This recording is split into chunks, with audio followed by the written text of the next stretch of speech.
Shalom, Bapak Ibu Saudara, kita teruskan studi kita kristalisasi masih di kitab Yesaya, dan ini lanjutan dari yang kemarin. Kemarin kita berbicara mengenai Tuhan menciptakan masa depan baru, ya. Artinya difokusnya di bumi. Jadi tapi caranya Tuhan menciptakan masa depan baru itu, Tuhan memakai hamba-hambanya. Secara khusus ketika ini kan bagian ini firman Tuhan ini di pasal yang ke-48-49, ini bagian kedua dari kitab Yesaya ini yang berbicara kepada Yehuda yang dalam pembuangan di Babel. Jadi Tuhan akan pakai mereka, ya. Tapi Tuhan mulai dengan Sion dulu. Sion itu para pemenangnya lah kan, karena Israel itu triloginya itu ada Israel, tanah perjanjiannya itu, ada kota Yerusalem yang dipilih Tuhan, dan ada kota Daud ya secara khusus itu Sion namanya. Nah, Tuhan mau pakai ya Sion ini ya untuk menjadi alat lah di tangan Tuhan untuk mengadakan pemulihan atau masa depan yang baru itu ya, bergerak nanti dengan langit dan bumi yang baru. Nanti kita akan bahas ini. Jadi ada 3 hal yang kita akan bahas di sini. Hamba Tuhan. Ini judulnya boleh kita bikin hamba Tuhan lah ya. Alat di tangan Tuhan untuk membuat masa depan yang baru ya. Yang pertama Sion kita akan bicara ya. Kemudian Mesias secara khusus ya, hamba Tuhan Mesias itu yang di pasal Yesaya 53 yang sangat terkenal ini ya. Kemudian hamba Tuhan ya, itu setelah itu keturunan Mesias ya. Keturunan Mesias ini Sons of God itu yang dibicarakan di Roma pasal 8 itu, yang akan memulihkan segala sesuatu. Ya barangkali kita tidak bisa langsung menghabiskan semua ini. Ya kita lihatlah bagaimana ini. Yang jelas ini bagian di mana kitab bagian kedua kitab Yesaya itu pasal dari 40 sampai 55. Pasal-pasal awalnya itu bicara tentang kedaulatan Tuhan ya, tentang bagaimana Tuhan bahkan menantang Tuhan dengan berhala-berhala, karena Israel itu Yehuda dibuang karena penyembahan berhala. Jadi Tuhan mengingatkanlah kepada umat Tuhan ini, engkau jangan samakan aku dengan berhala, kira-kira begitu. Akulah yang melakukan semuanya ini ya. Kemudian di pasal berikut temanya itu juga tentu teguran ya. Teguran Tuhan terhadap suara kenabian ini merupakan teguran Tuhan kepada umatnya. Kemudian Tuhan juga bernubuat, berjanji bahwa dia mau membuat masa depan yang baru ya bagi umat Tuhan ya. Artinya Tuhan akan pulihkanlah ya Sion secara khusus yang dalam pembuangan itu.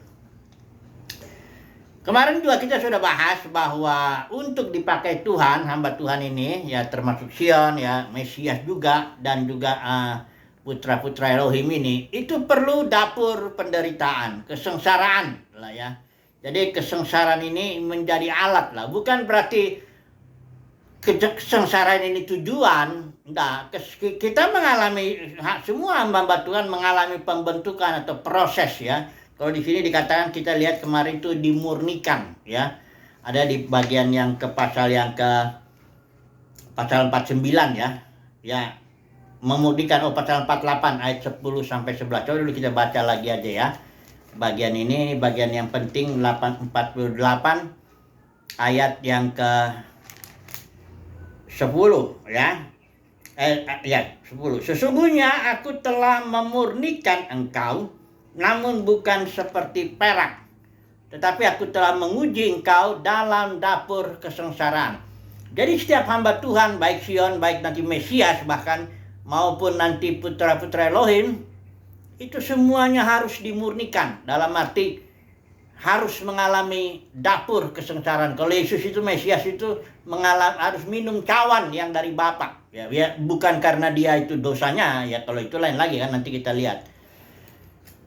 Tapi semuanya harus melewati itu. Jadi kalau ada orang bilang, kalau mau dipakai Tuhan, diurapi, itu berarti, kalau dia mengelak bicara penderitaan, nah ini berarti dia belum mengerti jalan Tuhan.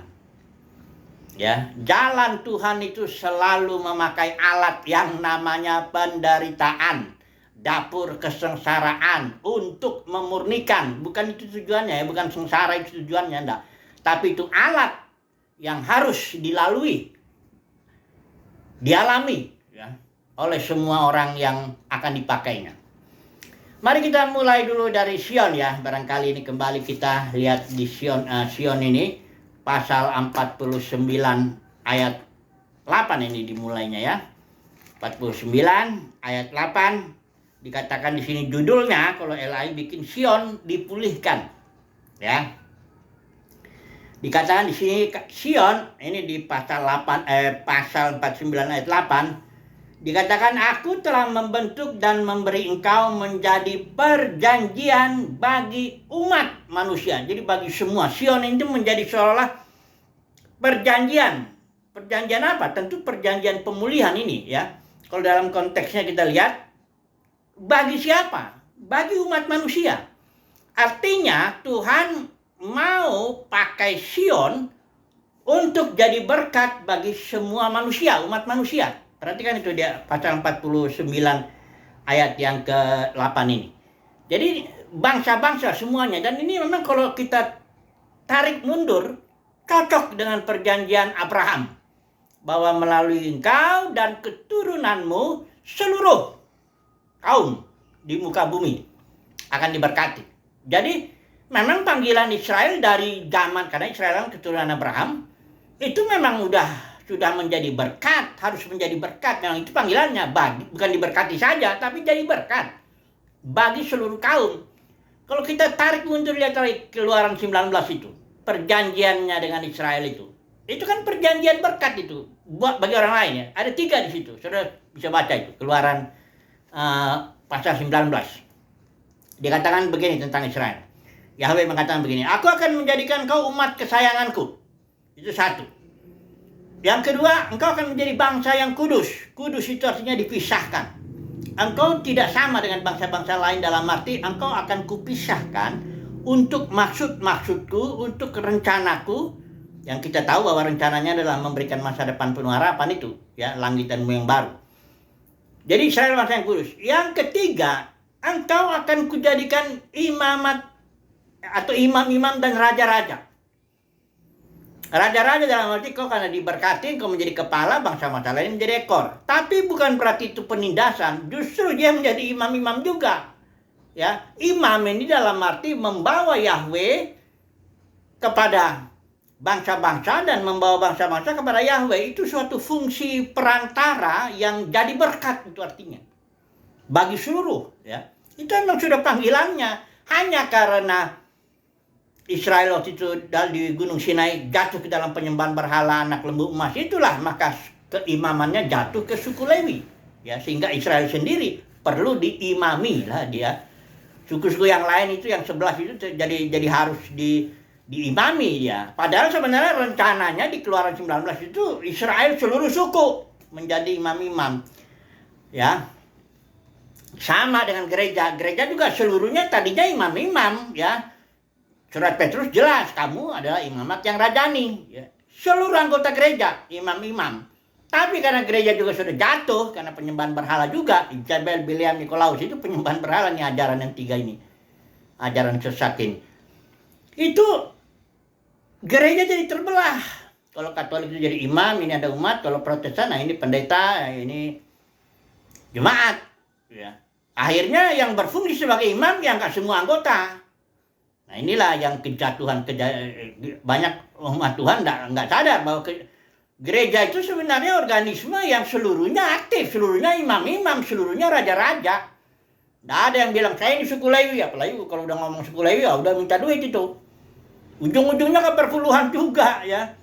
Kami suku Lewi ya, ada yang bilang enggak, untuk uang perpuluhan enggak boleh untuk pendeta. Dari mana suku Lewi sih? Jalannya tuh, alurnya kemana pikirannya itu ya. Dia enggak jelas. Emang kalau orang udah uang itu emang akhirnya kayak enggak masuk akal juga ajaran itu ya. Nah, begitulah Sion ini akan dipakai Tuhan. Ya. Menjadi perjanjian dikatakan pasal 14 bagi umat manusia. Nah, kalau nanti kita lihat di dalam langit dan dispensasi langit dan bumi yang baru, karena saat ini belum. Israel belum jadi berkat sama sekali bagi bangsa-bangsa lain. Ya, walaupun dalam tingkat tertentu barangkali kemajuan ilmu apa itu namanya tuh, teknologi apa, informasi. Ya, barangkali itu banyak kan orang-orang Israel semua itu yang orang Yahudi yang menemukan ini dan itu. Barangkali itu jadi berkat, tapi belum, masih sangat. Bahkan mereka sendiri ya belum menerima Yesus sebagai Mesias ya. Tapi nanti di zaman berikut, zaman kerajaan, zaman langit dan bumi yang baru, kalau kita lihat di Wahyu pasal 21 sampai 22, terakhir itu, 2 pasal terakhir di kitab Wahyu itu bicara tentang bagaimana Sion akhirnya dan Yerusalem baru disebutnya di situ. Itu dipakai Tuhan. Ya, di situ Yerusalem baru turun dari surga. Yerusalem ini mempelai anak domba ya, saya udah pernah bicara itu ya. Mempelai anak domba. Jadi kita nggak usah baca-baca lagi dulu ini. Kita coba mau masuk hari ini, tekanan kita Mesias ini yang di pasal 53 ini ya. Kalau nanti sempat semuanya ya. Jadi Yerusalem baru ini mempelai anak domba, Israel pemenang ini. Itu ada sungai air hidup di pasal 22 ayat 1-nya itu. Sungai air hidup dari tahta Elohim, tahta anak domba mengalir. Ya. Dan itu ditawarkan, di ayat 17-nya ditawarkan kepada bangsa-bangsa. Kepada siapa saja, gratis. Ya. Air kehidupan ya, yang akan menyembuhkan semuanya. Ya. Perhatikan dulu, ini terpaksa baca juga ya, kalau enggak nanti kurang apa. Wahyu pasal 22 ya. Ini yang dari pasal 1-nya dia di situ dikatakan ada mengalir ya, mengalir keluar dari tahta Elohim dan tahta anak domba itu ya, sungai air kehidupan. Dan sungai air kehidupan ini di ayat 17, roh dan pengantin perempuan, maksudnya mempelai anak domba ini Yerusalem baru dia menawarkan, barang siapa yang mau, hendaklah ia mengambil air kehidupan dengan cuma-cuma. Jadi kasih karunia terus masih berlangsung ya, bukan hanya di zaman ini, bukan juga hanya di zaman kerajaan 1000 tahun, tapi juga di zaman mentok itu, langit dan bumi yang baru itu. Kasih karunia ditawarkan terus oleh Yerusalem baru, mempelai anak domba, oleh Israel pemenang ya. Kemudian bahkan di sini ada pohon kehidupan yang daun-daunnya itu dipakai untuk menyembuhkan bangsa-bangsa di ayat 2 ya. Jadi ini tetap Israel ini jadi berkat buat bangsa-bangsa karena memang itu tujuan dan rencana Bapa. Tidak boleh gagal rencana Bapa itu. Sekalipun manusia gagal, Tuhan dengan rencananya jalan terus ya. Kalau gereja gagal sudah jadi jatuh, tetap Tuhan berjalan, hanya dia melalui para pemenangnya ya. Jadi rencana Tuhan tidak gagal ya. Gereja Israel generasi pertama gagal masuk tanah perjanjian, Tuhan bangkitkan generasi kedua ya. Masuk. Ada rencananya harus itu ya, tanah perjanjian itu dimiliki. Saul gagal, ganti Daud ya. Pokoknya bagi Tuhan tuh enggak ada lah istilahnya rencana gagal karena manusia, enggak ada itu. Rencana Tuhan pasti. Begitu Tuhan bilang, baiklah kita menjadikan manusia serupa dan segambar dengan kita, maka harus jadi ya. Walaupun prosesnya begitu panjang ya, tetap harus jadi bahwa seluruh manusia pada akhirnya akan menjadi serupa dan segambar dengan dia. Kenapa? Karena itu rencananya di Kejadian pasal 1 ayat 26-28 itu. Oh, rencana Bapa jangan bilang ada seolah-olah Tuhan punya rencana kedua, enggak ada. Rencana Tuhan cuma satu. Dan dia jamin, ini rencana akan jadi. Kalau ada firman sekali keluar itu tidak bisa lagi ditarik. Itu pasti jadi. Ini kalau saudara lihat ini ya, di Yesaya ini juga ini ada satu yang bagus ini ya. Di Yesaya 54 ya, kalau tidak salah ya. Oh ini di 55 ya, tetap bagian kedua itu. Demikianlah firman ayat 11 ya. Demikianlah firmanku yang keluar dari mulutku, ia tidak akan kembali kepadaku dengan sia-sia, ini kata Tuhan ya. Tetapi firman-Nya ini atau rencananya ini akan melaksanakan apa yang ku kehendaki dan akan berhasil dalam apa yang kusuruhkan kepadanya. Nah ini jadi artinya kalau Tuhan sudah punya rencana, pasti jadi. Rencana Tuhan dalam hidup saudara dan saya juga nggak bisa gagal, nggak bisa. Kalaupun kita gagal, kita akan diproses, dibentuk melalui dapur kesengsaraan itu. Ini memang jalannya kayak Sion, Yerusalem ya. atau Israel secara umum memang sudah gagal. Mereka jatuh gara-gara penyembahan berhala, dibuang ke Babel, sebagian di Asyur. Tapi Tuhan tetap enggak berhenti dengan rencananya bagi Israel, enggak ya. Dibentuk, diproses ya, dimasukkan dalam dapur penderitaan supaya siap. Ya, karena Tuhan bilang aku tidak akan berikan kemuliaanku kepada yang lain. Sekali aku pilih kamu, aku pilih terus, ya. Tuhan bukan orang yang lemah pribadi yang kalau udah gagal ya udahlah. Ganti rencana lagi ya, enggak ada begitu, ya. Itu sebabnya kita bisa sangat aman lah ya. Kita punya pribadi, punya Tuhan yang teguh ya. Tuhan yang tegar dengan rencana dan kehendaknya ya. Dan kehendaknya pasti jadi. Ya, jangan nanti kalau kita punya konsep iblis itu punya kehendak bebas, dia bisa memberontak dari Tuhan dan tiba-tiba dia nyerang kita. Wah, ini berarti kita punya Tuhan dua itu, ya. Nggak tenang hidup kita. Gimana mau tenang? Gimana kalau tiba-tiba ada lagi malaikat yang berontak terus ngejitak kepala kita diam-diam? Tuhan nggak tahu bagaimana. Nah, ini kadang konsep kehendak bebas itu jadi konyol. Nggak ada kehendak bebas. Ya, Tuhan semuanya ada ini di dalam Tuhan, bergerak karena Tuhan untuk maksud-maksud Tuhan. Itu Roma 11 jelas itu. Ya. Segala sesuatu berasal dari Dia, oleh Dia, artinya digerakkan oleh Dia. Karena Paulus juga bilang itu dalam kisah para rasul pada orang-orang Athena. Kita ini ada hidup bergerak di dalam Dia. Tidak bisa kita bergerak maunya sendiri. Tuhan juga udah bilang burung jatuh pun tidak ada yang terjadi di luar kehendakku. Itu kehendak tuh, itu burung jatuh pun, bayangkanlah itu kejadian yang tidak ada artinya bagi kita. Itu pun tidak terjadi di luar kehendak Tuhan. Jadi amanlah, semuanya udah diatur Tuhan lah. Segala sesuatu berasal dari Dia. Ingat ya, Roma 11 bagian terakhir itu, ayat terakhir. Segala sesuatu berasal dari Dia, oleh Dia yang gerakan itu, dan kepada maksud Tuhan, kepada kemuliaan Dia. Gitu, itulah kehidupan itu, ya. Itu makanya kehidupan ini happy ending. Ada lagi doktrin dalam Kristen neraka kekal, katanya Tuhan bakar itu semuanya gara-gara ada lagi pengkhotbah terkenal dibilang itu kan sebenarnya Tuhan udah siap neraka itu bukan untuk apa, itu bukan untuk manusia, itu untuk malaikat yang berontak. Tapi karena manusia mau pilih ke sana, seolah-olah kayak manusia itu berkuasa banget ya. Nggak ada, manusia sudah mati dalam dosa, bagaimana mau milih lagi? Yesus sudah tegas bilang nggak ada seorang pun dapat datang kepadaku kalau Bapa di sorga nggak kasih karunia itu. Dan Tuhan Yesus juga bilang bukan kamu yang pilih aku yang pilih kamu. Kalau aku mau detik ini, kalau Yesus mau detik ini, seluruh manusia di muka bumi tersungkur. Kalau Yesus mau bisa. Kenapa? Karena segala otoritas di sorga di bumi sudah diberikan kepada Yesus. Keselamatan soal apapun itu soal otoritas, bukan soal kayak Yesus itu digambarkan kayak pengemis ngetok-ketok pintu itu ya, kayak lemah banget tuh, siapa yang mau buka pintu? Aku datang ya. Wah, itu ngawur itu. Oke lah, kita kembali lagi ya. Jadi Sion pada akhirnya atau Israel ya, secara umum atau Yerusalem mempelai domba itu pasti dipakai Tuhan. Di zaman yang terakhir itu. Sampai bahkan di sini tidak ada lagi maut. Ini perhatikan ini pasal 21 ini ya. Melalui mempelainan domba ini ya. Perhatikan ayat 4, 21 ayat 4. Dan Ia akan menghapus air mata dari mata mereka, dan maut, ini upah dosa ya, bukan neraka kekal ya, upah dosa itu, maut.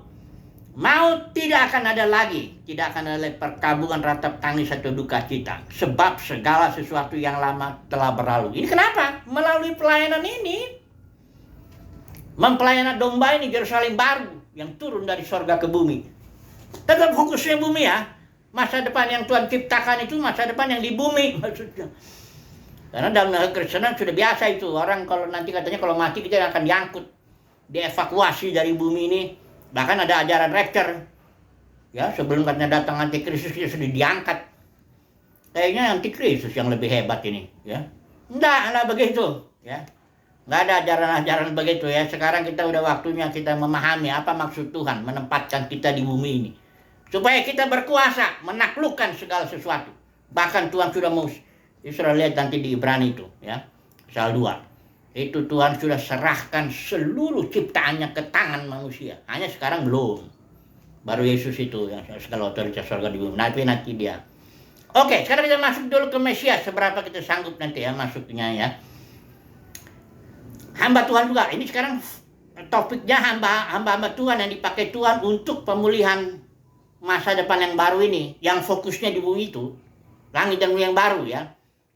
Yang tadi pertama Sion, yang kedua Mesias. Mari kita bicara dulu Mesias ya. Dan selalu Tuhan menggunakan alat yang namanya penderitaan. Harus itu. Ya. Ini emang berita ini nggak menyenangkan telinga. Bagaimana menyenangkan kalau kita bilang, engkau mau dipakai Tuhan nggak? Mau. Engkau mau diberkati Tuhan nggak? Mau. Engkau mau nggak dijadi alat Tuhan untuk memulihkan segala sesuatu? Mau. Tapi kita bilang, jalannya ini jalan Tuhan. Engkau akan masuk ke dalam dapur kesengsaraan, akan dimurnikan di situ, dibentuk di situ, disiapkan itu supaya bisa dipakai. Nah, pasti kan gitu. Aduh, bagaimana ini?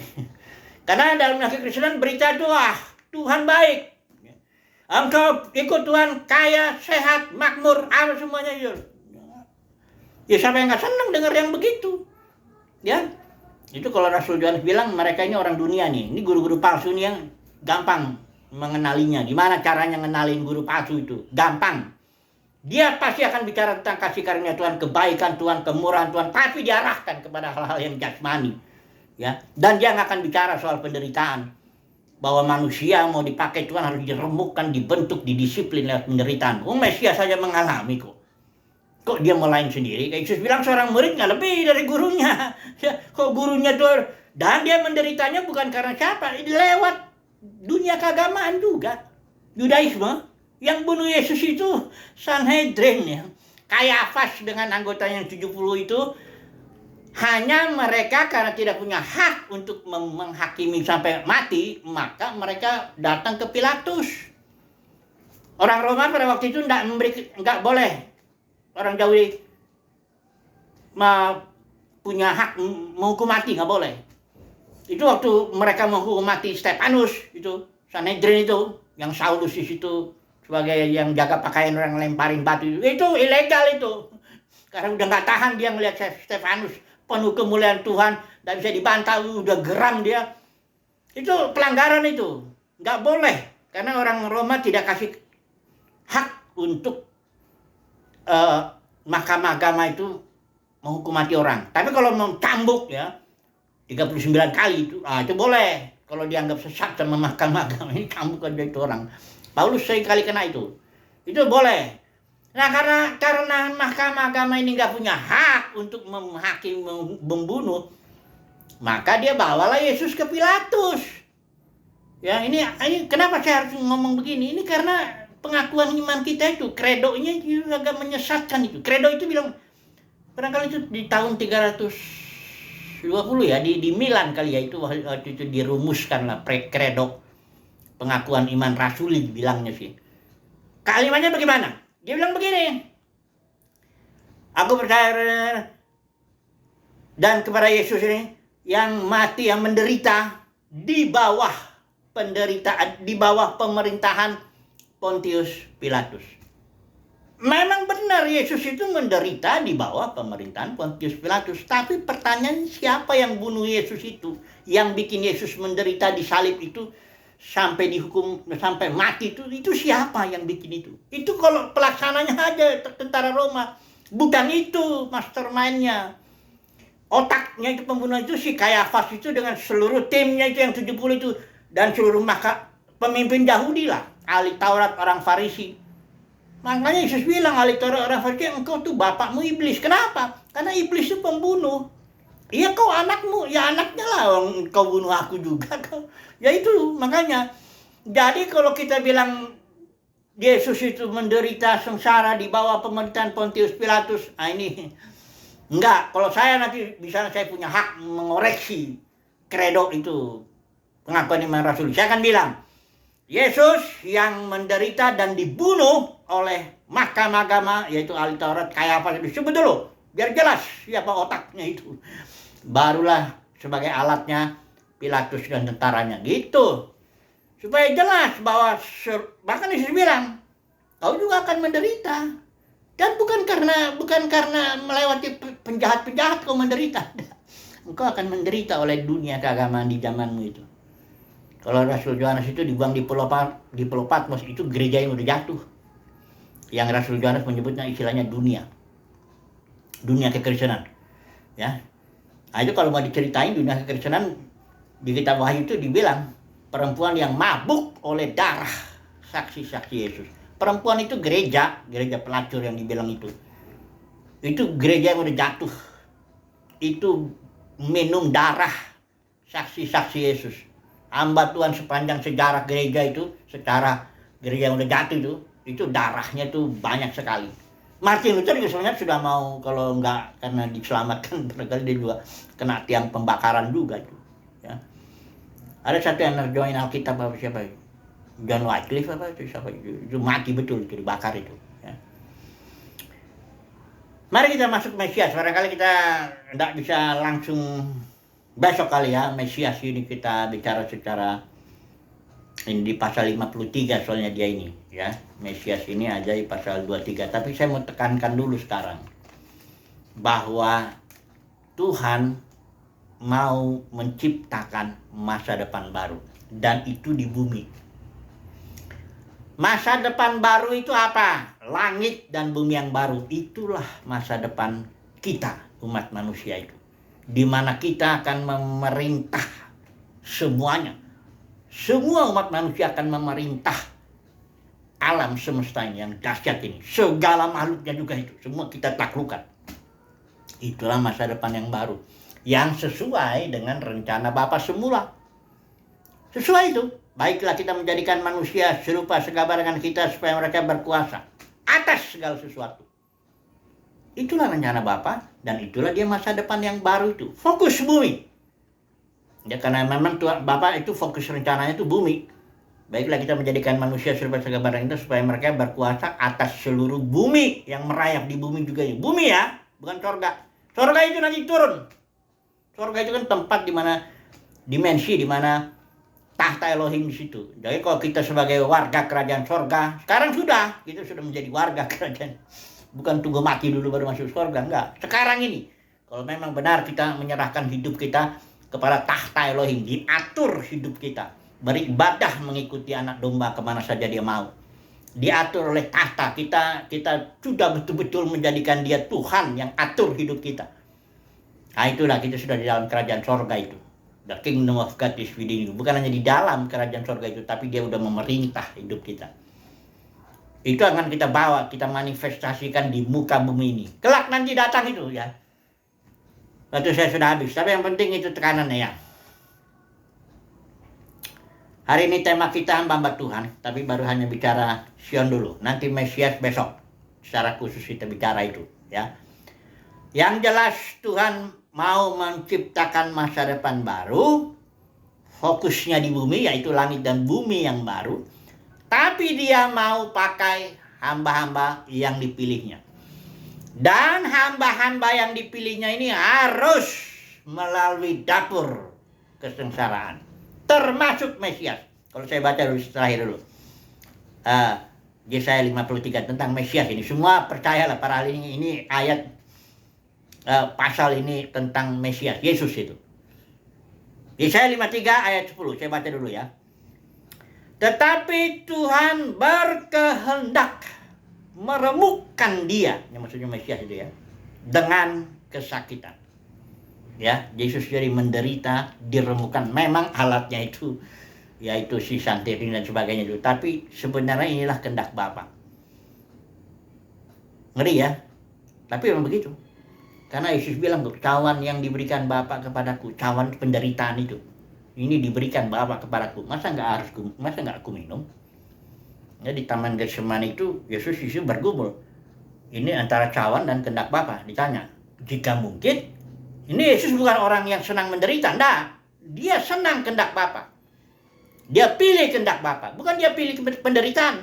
Jangan jadi orang gila juga, milih penderitaan. Enggak. Kita pilih kehendak Bapa seperti Yesus. Hanya pada di Taman Getsemani ini masih pergumulan kehendak Bapa dengan cawan. Jadi dua nih.